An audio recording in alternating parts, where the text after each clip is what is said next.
Greeks have been hanging out outside of the walled city of Troy for over 9 years. They're there because Paris Alexander, one of the sons of King Priam of Troy, took Menelaus's wife Helen and also some treasure, but mostly it's about the fact that he took Menelaus's wife and brought it all back to Troy. They're there to get Helen back. They're there to get their treasure back. They're there for, pride reasons. Agamemnon is the leader of the Greeks that are there. They keep calling him the shepherd of this flock, as it were. He had a slave girl named Chryseis who was the daughter of a priest of Apollo. Therefore, Apollo literally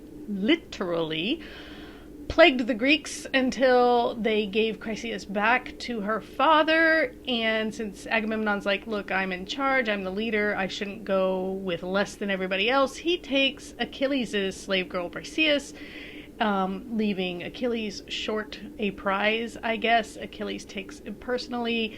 He refuses to fight anymore until, the Greeks acknowledge him, give him his due. He complains to his mom. His mom is a sea nymph goddess. She goes to Zeus and says, hey, I want you to promise that the Greeks won't win this until they acknowledge my son properly. Zeus nods, and that's where we are. Achilles is still refusing to fight because the Greeks have not come to the point where they realize they really need him. They've got this guy Diomedes who is kicking ass, so they are kind of like, we're good, let Achilles sulk. And that brings us to books 5 and 6, which is what we're going to go over in Storytime today. Hey, it's Em. Welcome back to Storytime. Today we are going to do books 5 and 6 of the Iliad. I have some notes. They're pretty copious, so sorry if I have to look down to remind myself of everything that happened, because there's a lot going on. But where we are now is that Diomedes is the man. Achilles, we don't know him, we don't need him, because Diomedes is the Greek who's out there kicking butt. And, Athena kind of continues to give him courage to do this. And then she goes to Ares and she says, let's sit this out. Let's let Zeus decide who's going to win, because Ares has been helping the Trojans. Athena's on the side of the Greeks. She's like, let's just, let Zeus decide, right? There's like a long list of Greeks killing a bunch of the Trojans. The Greeks seem to be winning, which kind of goes against what Zeus had promised Achilles' mother, Thetis. But in any case, Pandarus, I think I was pronouncing it wrong in previous videos, because I think I was saying Pandarus or Pandarus, but I think it's Pandarus. I think you're supposed to emphasize that first syllable. It has something to do with the meter of the poem. But he does manage to hit Diomedes with a spear, arrow, something. And Diomedes goes down. Like, Pandarus thinks he's killed him, but he hasn't. Because Diomedes prays to Athena, and Athena saves him and says, hey, look, you can go up against any mortal. No worries. Just don't battle any gods. I'm going to make it so you can see which people on the battlefield are actually gods. Therefore, you'll know not to engage with them. Except, she has this little... She's like, except, Aphrodite, you're absolutely welcome to just wound her. Go ahead. You can't kill her. She's a deathless goddess, right? But Athena's like, yeah, you know what, though? You can absolutely give Aphrodite a little scratch from me, and you'll be fine. So Diomedes kind of goes on this killing spree.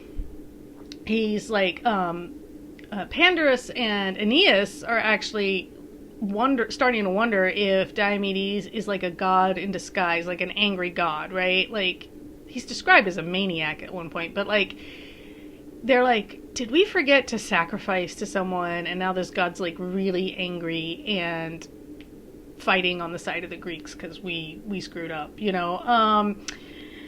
And Pandarus is like, oh, I should have listened to my dad and brought my horses and chariot. I didn't want to bring them into battle, but I'm not doing so hot. And Aeneas is like, hey, you can be in my chariot with me. And Pandarus throws a spear. It goes through Diomedes' shield to his breastplate, but then Diomedes throws one back and manages to kill Pandarus because Athena guides his spear. Aeneas is kind of guarding Pandarus's body to keep anybody from like stripping the armor off, but Diomedes throws a boulder at him, I guess, you know, he's like, so that almost kills him, but Aphrodite saves Aeneas because Aeneas is her son. If you know the Aeneid, you know that it was written to kind of tie the lineage of Aphrodite, Venus, down to like the Caesars, right? And they're supposedly descended from Aeneas, son of Aphrodite. So yeah, so Aphrodite saves Aeneas, but Diomedes manages to scratch her because, you know, hey, Athena said he could. And he scratches her on the wrist. She's like bleeding ichor, gore, like the golden stuff that runs through God's veins, I guess. She shrieks, she throws Aeneas. Apollo catches him. And then she runs. Well, Iris helps her flee.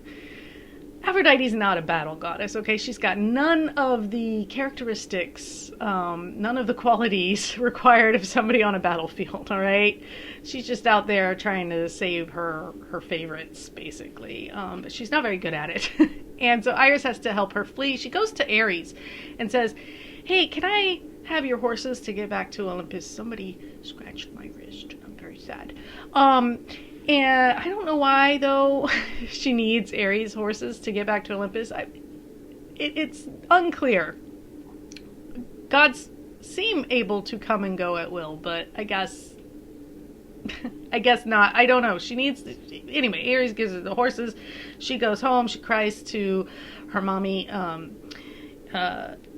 And Zeus tells Aphrodite, stay in your lane. You don't belong on the battlefield. Just sit down, be quiet. Stop being a brat. And so, meanwhile, Diomedes is still trying to kill Aeneas. Like, Apollo has him, and Diomedes can see it's Apollo.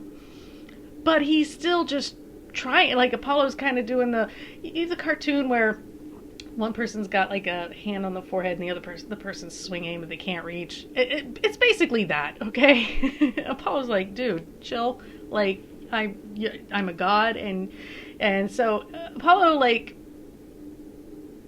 condemns Diomedes, like, you're a fool, whatever, and puts Aeneas somewhere safe, and Artemis comes down and heals him, and you know, and Apollo makes a fake Aeneas, puts him on the battlefield. My understanding, I'm not quite clear, but I think the fake Aeneas is like supposed to look like a dead body. Like, everybody's supposed to think Aeneas is dead, even though he's actually fine. So yeah, anyway, I guess Apollo sends Aeneas back into battle, but Diomedes can see that Ares is now kind of backing up Hector. And so he warns all the Greeks to stop fighting because Ares is fighting on the side of the Trojans and they shouldn't fight against the gods. And so the Greeks start retreating. But Hera and Athena are like, hey, no, not fair. So they go to Zeus and they're like, excuse me.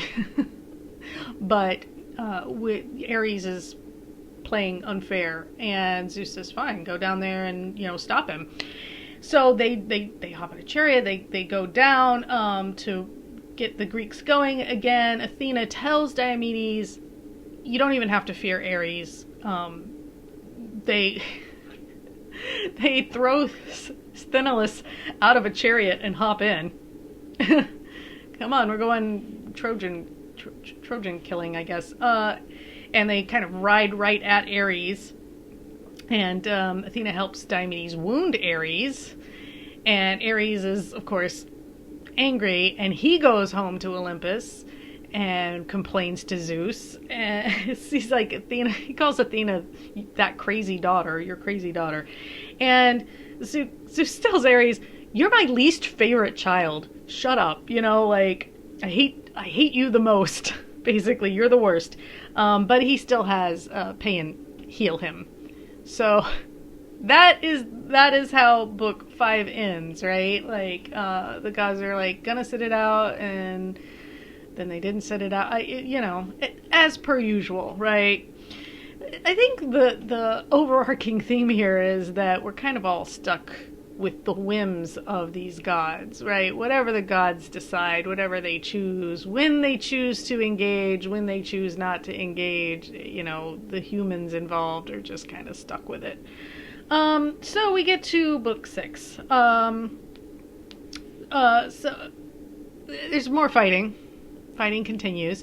Menelaus almost spares Adrastus, who begs for his life and everything, and Menelaus is, softening towards it. Adrastus is like, my dad will give you a huge ransom, just, spare me and you'll have so much treasure. But then Agamemnon comes along and is like, what are you doing? Kill him. So Menelaus does. Helenus, who is yet another one of Priam's sons, so a brother to Hector and Paris, he tells Hector and Aeneas to make sure that the Trojans aren't trying to go home. Like, he's like, make sure they don't go back through the gate. And, I don't know. I guess at this point, there's a real concern that that the Trojans might retreat, like that some people might abandon the fight. And Helenus is like, don't let them do that. But also he tells Hector, but you should go home back into Troy and tell our mother Hecuba to make a big sacrifice to Athena, find her the finest, most beautiful, dress that she owns, or robe or whatever, and lay it on the lap of the statue of Athena in the temple to Athena. Like, that apparently, I think it's because Athena is a weaver goddess, and like fabrics and fine things are, appropriate for her. Diomedes, meanwhile, meets Glaucus, and we get this kind of long story about how Glaucus is descended from Bellerophon and all of the things involved in that, only to come to Diomedes and Glaucus being like, oh hey, like, we have friends in common. Like, I guess Bellerophon had once stayed at one of Diomedes' family homes, so they are what they call guest friends, and it would be rude to kill each other, I suppose. So they swap armor as like a sign of friendship. And it says that Zeus robbed Glaucus of his wits because he swaps his really fine armor that's worth far less than Diomedes' armor, but they swap armor and part without harming each other, I guess. Meanwhile, when Hector goes back into Troy and sees his mom, he's there to tell her to make the sacrifices to Athena. She's like, hey, you're home, pour some libations out for Zeus. He's like, no, I am too dirty and grimy and covered in blood to do that right now. Like, that would be rude to Zeus. But he tells her to go do the sacrifice to Athena, and she does. She gets a bunch of her, like, women together, and they go to the temple of Athena, and they find the nicest, most beautiful gown and all that, but Athena just shakes her head, because it's, she's mad. She's not gonna forgive that easily.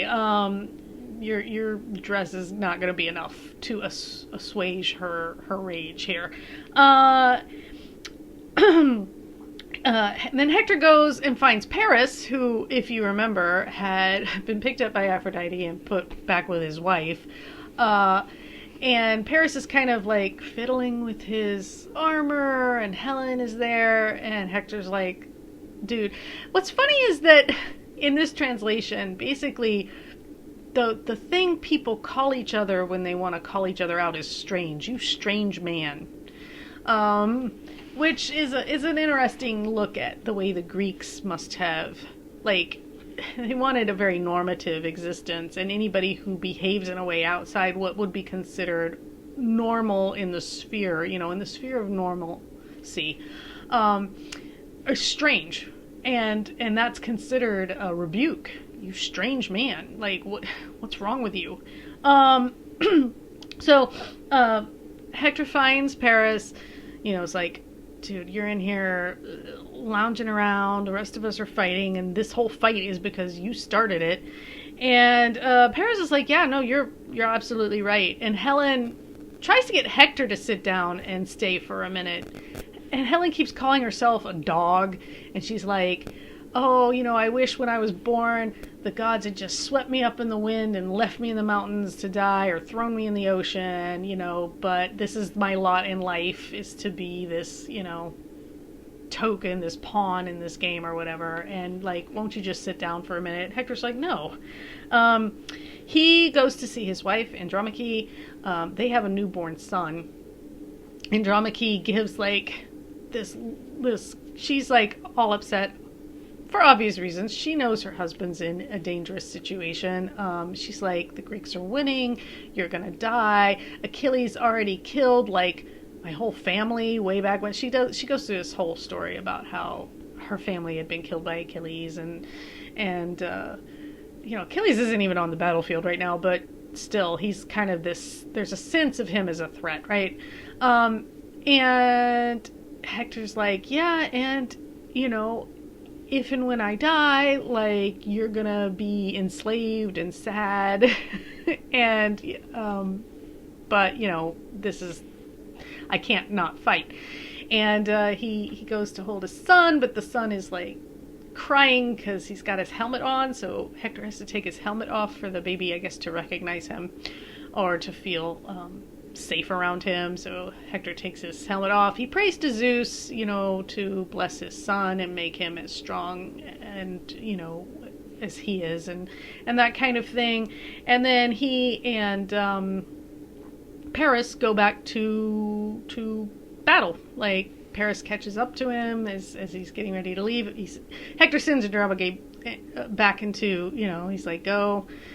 She keeps looking back over her shoulder, crying, and when she gets back into like the part of I guess the part of the palace that she and Hector live in, all the women are crying, and it's a big thing. And but Hector is going back to battle, and Paris runs up and catches up to him, and they go back to battle together, and that ends book 6. So there we are. That's more or less what happens, and we will continue on in the next week or so. If people are still interested in this story, maybe after I finish the reread of the Iliad, we can watch Troy and see. I saw that movie back when it came out, on the big screen, and I know a lot of people hated it. I was like, I don't know, I think I was indifferent. I didn't hate it, I didn't love it, I thought it was fine, I guess, for what it is. I know that Christopher Nolan, I think, is doing the Odyssey now, so that could be interesting, even though the Odyssey's not my favorite of the, the historical long-form poem epics. But we'll see how that goes. But for now, and until next time, take care.